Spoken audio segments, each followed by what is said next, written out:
Pakaigsoon ang kalibutan nagkinahanglan og mga saksi kaysa iyang pakinahanglan og mga magtutudlo. Sayon kayo ang pagpahinumdom sa uban kung unsaon paghimo sa mga buhatonon, pero mas lisod pa sa paghatag og saksi sa tinuod nga Kristiyanong kinabuhi. Ang usa ka butang content lang ug sa lain usa ka personal nga sanglitanan. Kung unsa ka tawo magsulti kanato sa kamatuoran, ato agayon kining duwaton.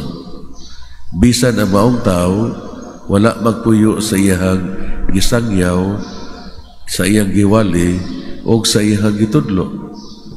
Ang atong pagsunod sa kamatuoran dili gayon magdepende kung ang uban wala magbuhat o wala magbansay niini.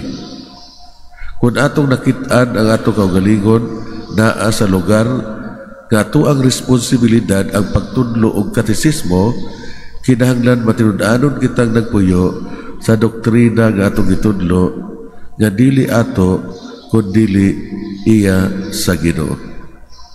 So ang Kristiyanismo, mga igsoon, wala maglangkob sa pagpuyo sa tuang pagtuo sa gawas o formal lamang nga paagi.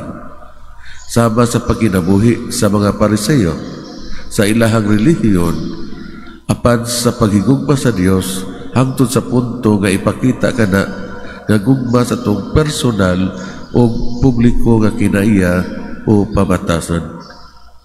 Kinahanglan natong likayan sa ato ang pamatasan ang ato ang gikaguol sa uban.